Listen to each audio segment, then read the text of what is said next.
ඇත්තම කැලණියේ චෛත්‍යරාජානන් වහන්සේ ගත්තාම අපේ බුදුරජාණන් වහන්සේ 500ක් මහරහතන් වහන්සේලා සමග බුද්ධත්වයේ 9 වෙනි අවුරුද්දේ වෙසක් මාසේ තමයි ලංකාවට වඩින්නේ මණිඅක්කික නාග රජුරුවන්ගේ ආරාධනය මත. ඒ වැඩම කරපු ගමනේ උන්වහන්සේට ආසන පනවල බුද්ධ ප්‍රමුඛ සංඝයා පිළිගත්ත තැන තමයි ওই කැලණි චෛත්‍යයේදී වෙලා තියෙන්නේ. එතන තවත් ගත්තහම බුදුරජාණන් වහන්සේ කෙලින්ම වඩින්නේ 3 වෙනි වතාවේ කැලණියටනේ. දැන් කලින් බුද්ධත්වයේ 9 වෙනි මාසේ මහියංගණයට වැඩියා. ඊළඟට 5 වෙනි අවුරුද්දේ නාගදීපයට වැඩියා. 9 වෙනි අවුරුද්දේ තමයි වෙසක් මාසේ කැලණියට වඩින්නේ. හැබැයි ඉස්සල්ලාම වැඩියා කියලා දෙන්නේ කැලණියේ ගම් තොටට. ওই කැලණි ගඟේ තොටුපොළ ළඟට තමයි උන්වහන්සේ අහසින් වඩින්නේ. ඒ වැඩම කරලා එතනදී කැලණි ගඟෙන් බුද්ධ ප්‍රමුඛ 500ක් සංඝයා සමග බුදුරජාණන් වහන්සේ ගඟට බැහැලා පැන් පහසු වෙනවා. ඒ පැන් පහසු වුණාට පස්සේ නාගලෝකේ නාගයන්ගේ බැඳීමක් ගැන ওই කැලණි ගඟ ගැන නාගයන්ගේ තොටුපළක් හැටියට සඳහන් වෙනවා. නාගයන් මේ ගඟෙන් මතුවෙලා බුදුරජාණන් වහන්සේට බොහෝම ගෞරවයෙන් වන්දනා කරලා ඉල්ලීමක් කරන ස්වාමීනි ඔබ වහන්සේ වගේ මහා පූජනීය කෙනෙක් මේ ගම් තොටේ අපිට වැඳුම් පිදුම් කරන්න පූජනීය සලකුණක් අපිට ලබා දෙන්න අපිට දෙයක් දෙන්න කියලා. ඒ වෙලේ බුදුරජාණන් වහන්සේ කැලණි ගඟේ රළෙන් මුවාවන තැන සිරිපා සටහනක් ගම් පතුලේ පිහිටෙවුවා කියලා සඳහන් වෙනවා. අද අපිට හොයන්න නැහැ. මොකද අපිට මේ වඳින්න පිහිටෙවුවා නෙමෙයි නාගයන්ගේ ආරාධනය මත නාගයන්ට වැඳුම් පිදුම් කරන්නයි මේ සිරිපා සටහන පිහිටෙවුවේ. ඊළඟට බුදුරජාණන් වහන්සේ එතනින් නාලගොඩට ඇවිල්ලා උන්වහන්සේ සිවුරු පිරිකර ඇඳගත්තට පස්සේ උන්වහන්සේගේ නානකඩේ අර වතුරේ නාන ගන්න එක අපි ධර්මයේ කියන්නේ දිය සාටකය කියලා. එදා උපස්ථාන කරපු උපස්ථායකයන් වහන්සේ මේක ගලක වනනවා වේලෙන්න. හැබැයි ටික වෙලාවකින් ගන්න හදනකොට ගලේම පිහිටලා එහෙම ගලටම ඇලිලා පිහිටනවා. බුදුහාඳුරු කියනවා මේ ඔය ගලත් ඒ දිය සාටකයක් තැම්පත් කරලා චෛත්‍යයක් ඉදි කරවන්න කියලා. අතීතේ එගොඩ කැලණියේ සිවුරු දාගැබ නමින් චෛත්‍යයක් තිබුණා කියලා සඳහන් වෙනවා. ඒකට කියන්නේ සිවුරු දාගැබ කියලා. ඒ බුදුහාඳුරන්ගේ නානකඩේ තැම්පත් කරලා ඉදි කරපු චෛත්‍යය.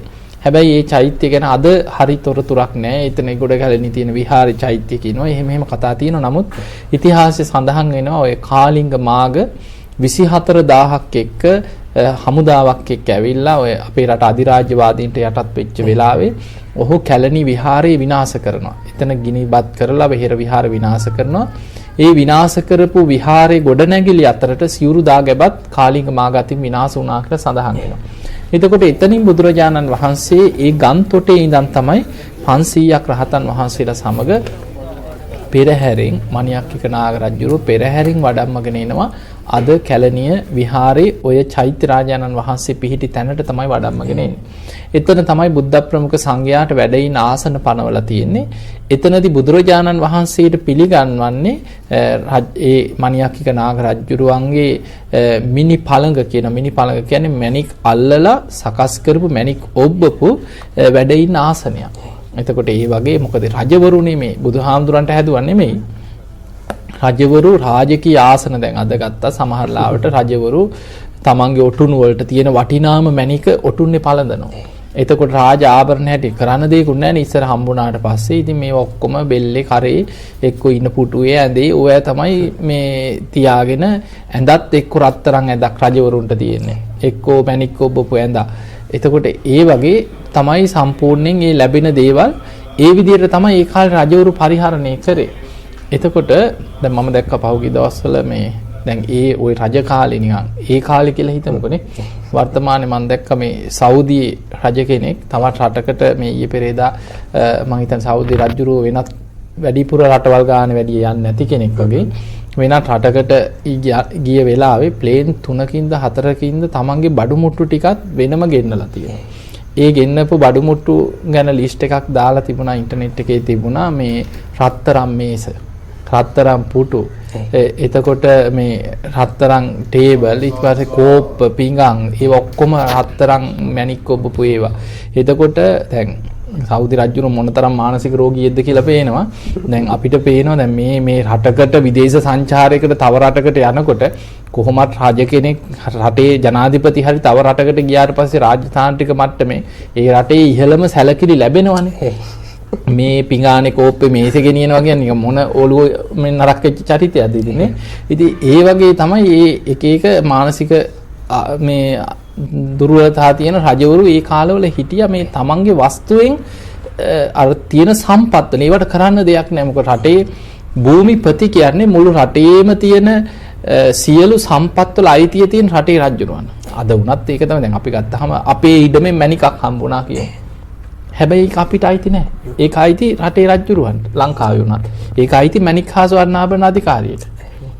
එතකොට අපේ ඉඩම අපේ වෙන්න පුළුවන්. එතකොට අපේ ඉඩමෙන් මණිකක් හම්බුනොත් ඒක අයිති මණික් හා ස්වර්ණාභරණ අධිකාරියට. අපි ඔප්පුවක් අරගෙන මේක මගේ ඔප්පුව මේවට අවුරුදු 30ක අපි ඔප්පුව බලලා අපි ඉඩම අරගෙන ගේ හැදුවා කියලා හිතමු. මේක මගේ සින්නක් කරගේ ඉඩම අරීමේ කියලා. හැබැයි එක රැයෙන් රටේ රජුරවන්ට හරි ජනාධිපතිට හරි භූමිය රාජසන්තක කළ එළියට ඇදලා දාන්න පුළුවන්. එතකොට ඒක තමයි රටේ රජුරවන්ට තමයි සියල්ලේ අයිතිය තියෙන්නේ. ඉතින් ඒ නිසා ඉදා පොළොවෙන් යම් වටිනා දෙයක් කොහේ හරි ලැබෙනවා නම් ඒ සියල්ල ලැබුණේ රටේ රජුරවන්ට.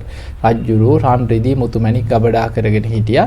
ඉතින් එදා බුදුහාමුදුරු වඩම්මපු වෙලාවේ රටේ රජුරෝ එදා මේ කැලණිය පාලනය කරේ මණියක් හිත කියන නාග ගෝත්‍රයට අයිති රජ. මේ නායක නෙමෙයි.